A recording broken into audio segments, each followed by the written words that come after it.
This. Fist of fun. Fist. Fun. Fist of fun.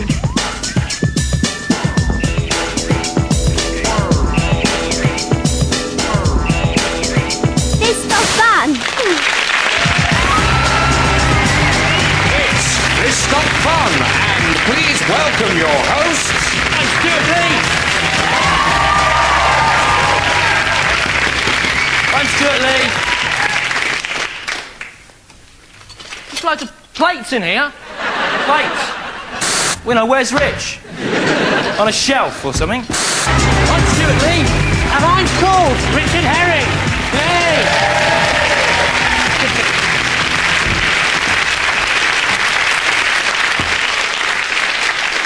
And this is Fist of Fun. Fist of fun. 29 minutes and 15 seconds of impractical suggestions of ways to fill up those long, empty hours between your birth and your inevitable death.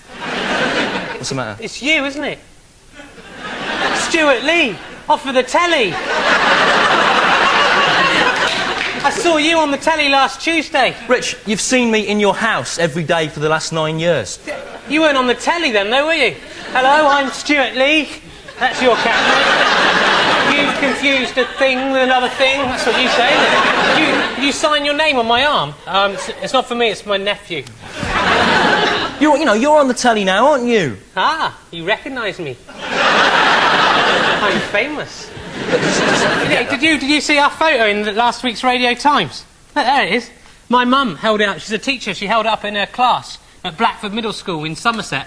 And the children were all very impressed. Yes, Rich, but those children were from Somerset, weren't they? Wouldn't have seen a photograph before. They'd have been impressed if your mother had held up any brightly coloured object in front of them. Especially if she'd moved it slowly from side to side, as if it were a flying spectre. Very funny, Stu. The days when people of Somerset believed that cameras were magicians that could capture their souls on a piece of paper are long gone now. Apart from in Shipham, where... It doesn't matter, though, because there's nothing to photograph there, is there, anyway? Well, there's the War Memorial. That's nice, isn't it, yeah. War Memorial? Yeah. Hey, Pete, all right? You done anything interesting this week? Oh, yeah, I found a new stain on my wall. Looks like sort of space, but with some, like, hair. Fist of Fun. How much shot can you take? You know, even top TV celebrities need hobbies to fill up their spare time. Like Bill Oddie here, star of The Goodies. He is a keen bird watcher. There he is. Bill likes nothing more than hiding in bushes in the countryside and spying with binoculars on tiny birds who have no idea that their every movement is being watched, noted down and secretly enjoyed. When the birds go out, Bill likes to go in and leave them anonymous, threatening messages and obscene drawings of them that he has done himself. Then he quickly hides again and eagerly waits excitedly for the moment when the birds will come back and he can look at their confused bird faces. Very flustered by it all, doesn't he? Very hot under the collar. But you don't have to travel out into the countryside and be a perverted ex-member of the Goodies to enjoy looking at wildlife. The barren concrete city. Against all odds, home to an unlikely cavalcade of wild creatures. The urban fox, the urban badger, the urban hedgehog, and the urban man. Ever since our cities started expanding into the countryside, the phenomena of urban man has been with us. These unusual creatures eke out an existence in our barren concrete jungle, living on what we humans discard. The earliest recorded reference to urban man comes from the village of Hoxton in Suffolk in 1642, in the journal of Dr. Jemmy Smith. The natural man appeared in the winter of that year. He walked naked upon God's earth, with nae hose, nor jerkin, nor hat upon his strange head. And yet he hath a pouch of skin or fur, in which his codlings do conceal themselves outside the mating season. Urban man is adaptive and can live anywhere from outhouses to sewers. Our man is lucky to have a cosy den beneath the foundations of this suburban house. To urban man, a deserted garden is a fabulous adventure playground.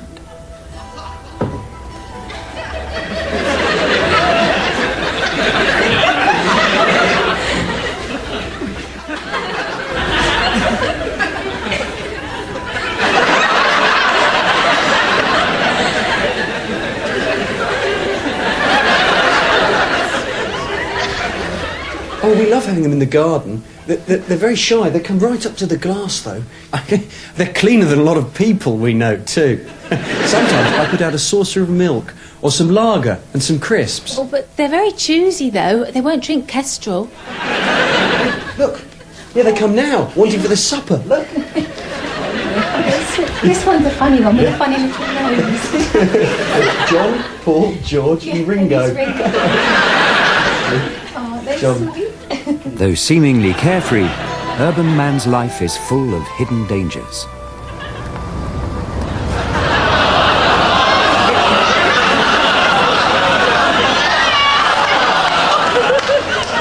While to city dwellers the urban men may seem a charming reminder of the natural world, to the country population they are little more than a pest.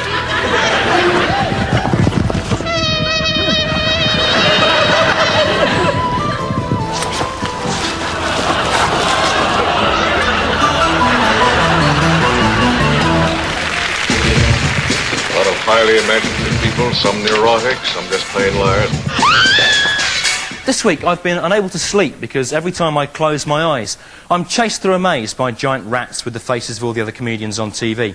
So, I've been out most nights driving round and round the Elephant and Castle roundabout in South London in my buff, metallic 1973 Hillman Avenger, shouting out of the open window, damn you to hell, Patrick Marber. And last week I got pulled over by the police and they just messed me around for about 2 hours. I don't know why that was at all. I wonder what that could have all been about, Stu. It's terrible, isn't it? Don't know, pigs. Pigs, messing me about. yeah. Do you think it was something you said or did, maybe? No, nothing, no. Do you really? You think so? Yeah. I think it probably was something you said, Stu. And to prove it, I want to recreate exactly what happened that night. Yeah. Over here. Come with me. Fun. Right, see, here's this is the Elephant and Castle, Stu. I painted that myself. It's my car there, isn't it? Yeah, I hope you don't mind. I brought it along. We need it for the reconstruction, right? Oh, okay, yeah. And all else we need for the reconstruction is, of course, the very police officer who stopped you that night. Ladies and gentlemen, will you please welcome PC Andy Rothery? Give him a round of applause.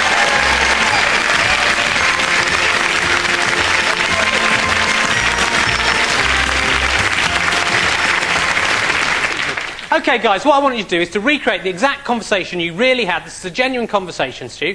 And if I think you've made some kind of mistake in your dealings with PC Rothery here, I'll ring on this buzzer. Like that, you see. Right. So if you get in the car, it's a bit like something Chris Evans would do, this, isn't it? It's good. Something from his ginger imagination. Imagine that. OK, so let's try the recreation now. Let's go.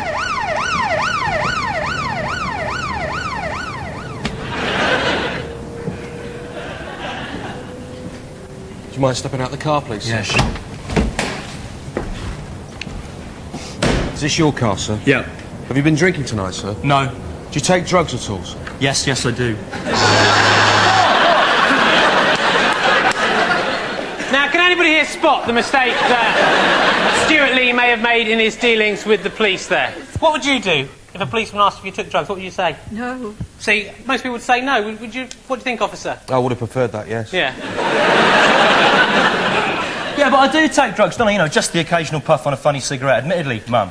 But, you know, I'm in my mid-20s, right? You know, I'm driving a rubbish car, I've got an earring and funny hair and I work in TV. Of course I take drugs, don't I, you know? You don't need a certificate from the Hendon Police Training College to work that out, do you? The point is, Stu, you shouldn't be honest with the police. It confuses them, OK? Anyway, carry on. So you take drugs then, sir? Yeah, I do, but I haven't got any on me tonight, so there's no point searching me. Right now, what? What do you think's going to happen if you tell a policeman you do take drugs, but he doesn't need to bother searching you tonight for some reason? Come on. Is it... Think, Lee, think! Is it, it's that I'd let you go. What is it, what? It's because that I would let you go. Okay. Is it that he'd let me go?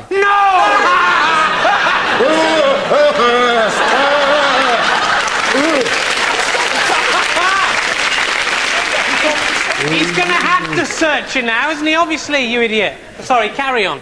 Carry on. Are we some kind of comedian, sir? Yes, I am. That's very astute of you, officer. I'm a stand-up comedian. That's the kind of comedian that I am. Now you're being sarcastic to a policeman. I just answered the... You said it in a sarcastic way. There's nothing that the police hate more than sarcasm. Not even crime. Rodney King was sarcastic to the police. Do you know what happened to him? He wasn't. He was. He went, "You never get me." You don't see that on the video, do you? You don't see it on the video, but it's there. So what you're saying, right, is that, you know, I shouldn't be honest to the police, yeah? Yeah, well, listen, Sunbeam, we don't expect it and we don't like it. Right. Well, thanks very much, PC Rothery, for coming on and making Stu look like the idiot he really is. It's an absolute pleasure. Could I just make an important announcement, please? Sure. If there are any children watching tonight, if anyone is to come up to you in the street and offer you drugs, just say no. And come and get them off me down at the station. I've got some really good ones. Just ask for Andy. Mr. Fun. It makes me mad with power. My wife's just bought one of those new dishwasher machines. You just pop your dirty plates in, and then you set it running, and very soon your dirty plates are clean. And that's a bit like Jesus, isn't it? Thank you. Next vicar, please.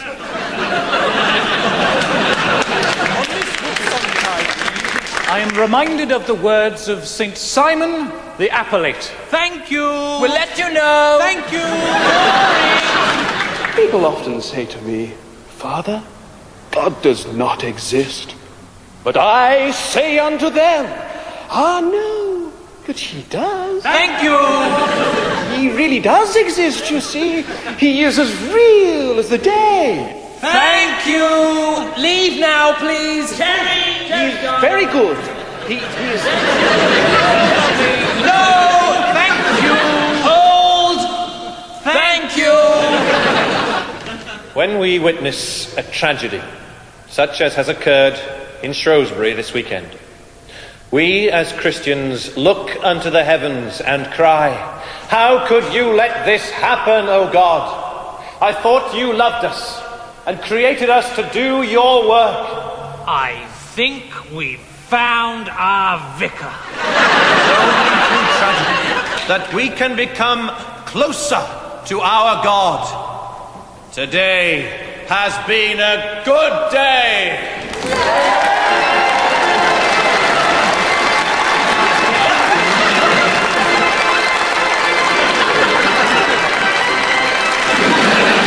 Fist of Fun. Destroying minds. This. Well, there's been a lot of fun and laughter up to now, hasn't there? But there comes a time for the laughter to end and the misery and pain to begin. So will you please welcome the Welsh misfit and top lifestyle expert, Peter!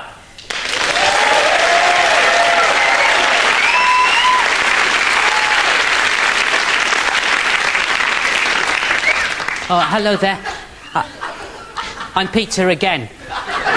And I'm back with more exciting lifestyle ideas for the young, single, 31-year-old stinking Balham virgin who likes the James Whale show. I'd like to start with a recipe, and this is like a nice, easy one for after, say, a hard day sort of lying on your side with the curtains closed, looking at the back of an empty record sleeve that you found in a hedge.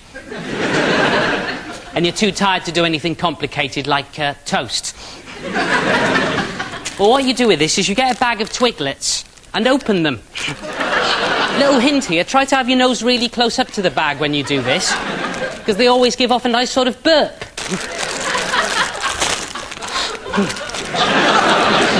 Don't try that with dry roast peanuts, mind. You'll be sick. Anyway, what you do is get a Twiglet out of the bag, bite each end off it, and get a glass of milk, and use the Twiglet like a straw to suck milk out of the glass. Then eat the Twiglet. That recipe's called milk sucked through Twiglets, which you then eat. Right. Do you have trouble getting out of bed first thing in the afternoon? Drink a bottle of Tabasco sauce. Now, this brings me to my main bit, because, of course, the most important reason for being awake during the day is so you can do your job, isn't it? Why not make an office for yourself to work in? This is an old broken child's typewriter here.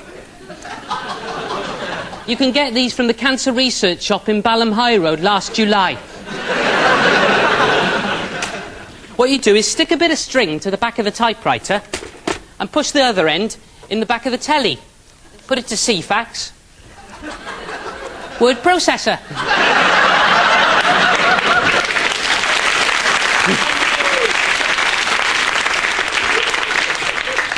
Unfortunately, you can only really type stuff like Scottish weather view or Middle East flight bargains.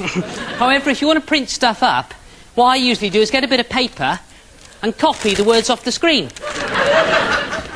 Then I push it in this sort of toilet paper dispenser thing here. Press print.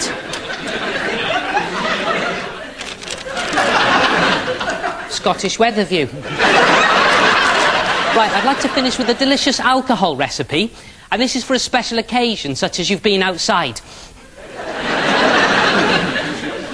It's called Budget Beer Punch. For this you need some beer and the plastic bowl from next to the toilet. Take out the old razor, the bit of dental floss and the lump of hard scrunched up tissue. Pour the beer in the bowl and drink it. You can actually add extra fruitiness to that by holding a bar of lemon zest soap in your hand and smelling it while you drink the beer. Or putting some strawberry lip balm on your lips.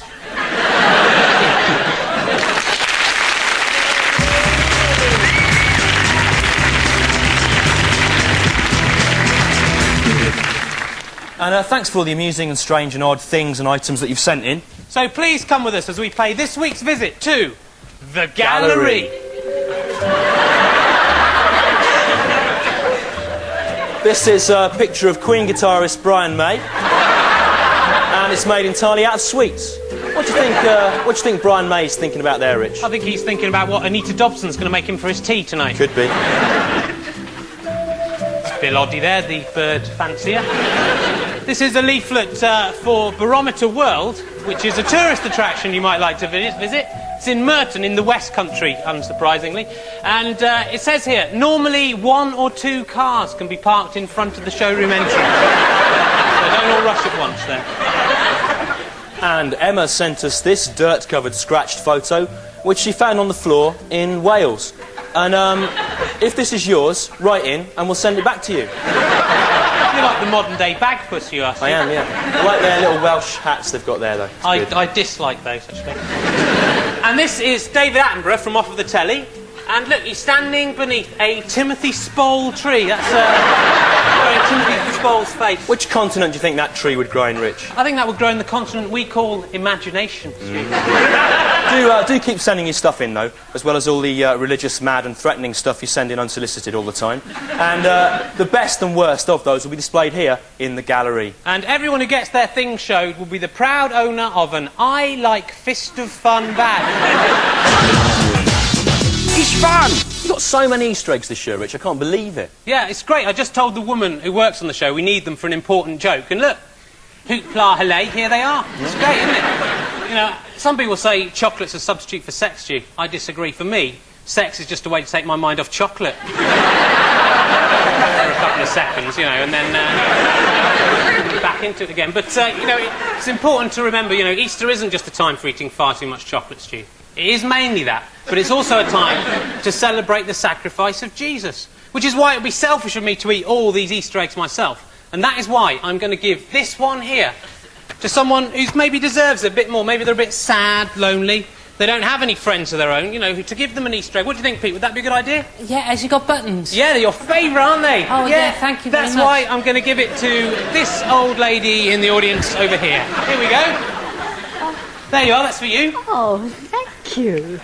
Even though it's mine, I want you to have it, all right? Oh, thank you. So you don't have to get me one back. You can have it, it's yours, all right? Oh, it's not nice. Do you see, Stu? Do you see how good I am? Yeah. Do you see that? Yeah, I did, yeah. So what about you? Have you got any Easter gifts for the disadvantaged in our audience tonight, Stu? No. That is because you are a selfish, unchristian curmudgeon, Stu. When I needed a neighbour, were you there? Were you there? No, I wasn't there. I was hungry and thirsty, Stu. Were you there? Were you there? No. I was cold. I was naked. Were you there? Were you there? On that occasion, I was there, yes, Rich, honestly. You know, I did apologise to you at the time. You said you'd forget about it, let the matter drop. You know, just leave it. It's left a deep psychological scar, Stu. It was very cold that night. I know, I was there, all right? I know. I just leave it now. Just forget about it. I was naked, I know Stu. you were, I know. Bare-ass naked. I know. You could see my monkey ass and everything. I know you could, right? But, you're no better than me. I am. You aren't, I right? am. You only gave that egg to that old woman in the safe knowledge that you'd be rewarded tenfold at a later date. That's what you think. No. It is. It is. The whole idea of Christian charity is a hypocrisy of the first water, as my special Easter week parable will now demonstrate. Stewart Lee's special parable. Once there was a charitable and holy man. He lived in a fine house, but his door was always open to the poor, and he considered himself a good Christian. One day... What can this be? Dear friend, I have been observing your goodness for some time, and tonight, as a reward, I will come and visit you. Be ready for me, and you, in turn, will be welcome in my Father's house on high. Yours sincerely, Jesus of Nazareth. Hallelujah! How blessed am I! The man laid out his finest linen, prepared a sumptuous feast, and made up a bed in the spare room.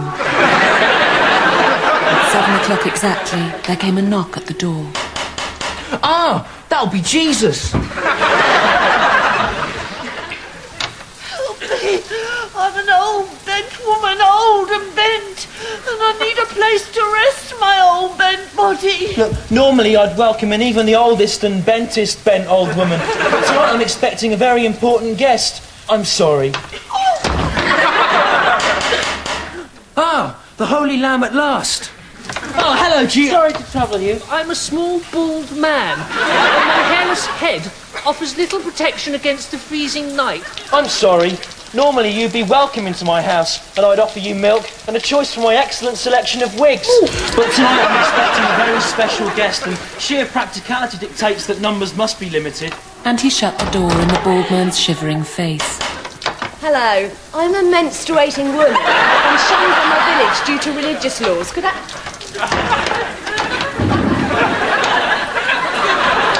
Hello, I am the elephant man. Surely this must be the enchanted saviour prince. Hello, I'm Annabelle Giles from Television's Riders. And hit the road. Shh.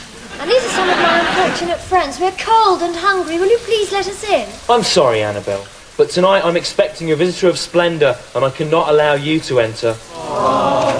And with that, Annabelle Giles led her world-weary companions off into the wintry night.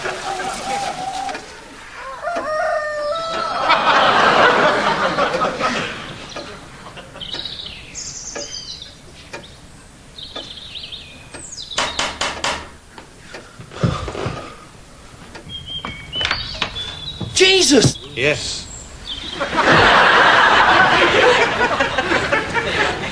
What happened? I was worried about you, Jesus. I went to all this trouble for you and you never came. Ah, but I did come.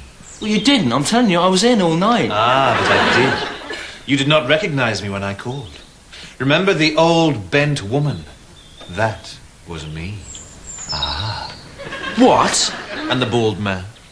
That was me also. What, and even Annabelle Giles?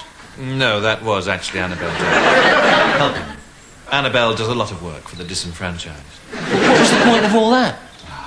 Do you not see? Well, no, I don't see, actually. I mean, all I can see is that, for some reason, you've deliberately wasted an evening of my time. Oh, poor fool. Have you learned nothing? Well, yeah, I've learned something. I've learned that, you know, you think it's funny to dress up as sick, ill people and mess other people about. No, what do you mean, No, not No, you're obviously trying to make me look like some kind of hypocrite. No, not Shut up with your But the fact is, right, I do, as you know, I do a lot of work for the poor, yeah, right? So why don't you just go and pick on someone who doesn't do any at all? Not right? You know, I went to all this trouble here for you because you said you were coming round, not in disguise. Right? And all this food that I did, right, that's all wasted now. It's got, like, maggots in it and stuff. You know, and I could have given that to the poor or something. Yes, but do you see? No, do you see? You, Jesus, eh? Speak up, Jesus, I didn't hear you. Yes, I said yes. And so Jesus went on his way. Don't come back! Such a ashamed, but secretly pleased with his night's mischief and planning what holy trick he would be playing on some unsuspecting Christian who was trying hard to live a good life. Blessed be the Lord. Amen.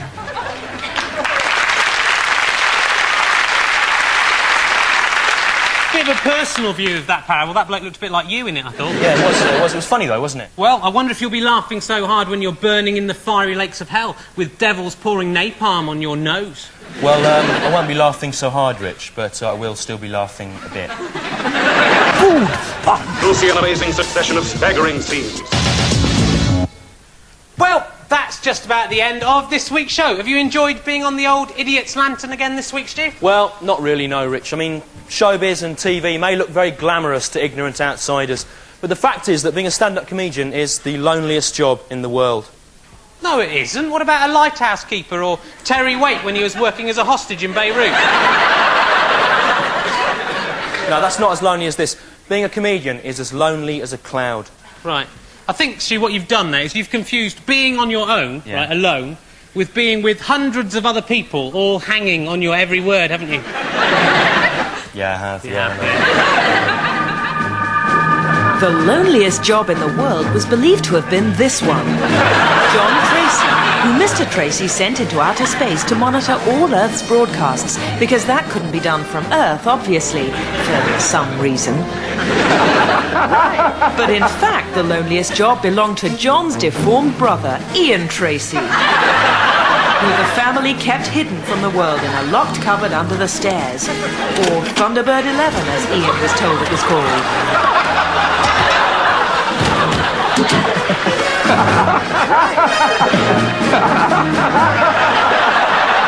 You see, Stu, Ian Tracy. That's the loneliest job in the world, not a comedian. Right.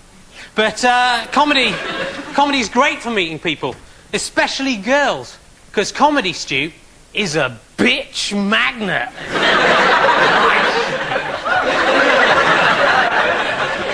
The polarity of your bitch magnet appears to have been reversed, doesn't it, Rich? Perhaps it was dropped or left in a strong electromagnetic field. Or maybe some little kid put it in the science lab without its protective cover on it and it got sort of horrible iron filings all over it. Now no one wants to touch it. It's got all, like, stuff coming off it. Yeah, all right. You got any advice about meeting girls, Pete? What are they like with the eyes on their chests? No, I haven't. Right, well, that just about wraps it up for this week's show. Excuse me, Richard. I know you didn't want anything in return, but I was so taken with your charity earlier that I went out and got this Easter egg for you. Oh, wow, thanks, look. I've been rewarded tenfold, just like I want... I mean, even though that wasn't why I did it or anything, it was just... But Stu, you get nothing. When I didn't have an Easter egg, were you there? Were you there? No, you weren't there. No, I wasn't. Richard was there for me. And he will be welcome in my father's home on high. What, is your dad still alive? He must be ancient by now. It's you, isn't it? Ah. Stu, it's Jesus. Jesus. He's come in disguise Get to off test you. us. It's Jesus. Get in your... Stu, you're in trouble. Apologise for that thing you did about him. You'll get in trouble. He'll get you, Stu. Get back in your crate till next week. Well, all right. Thanks for watching. See you next time. Bye. Bye.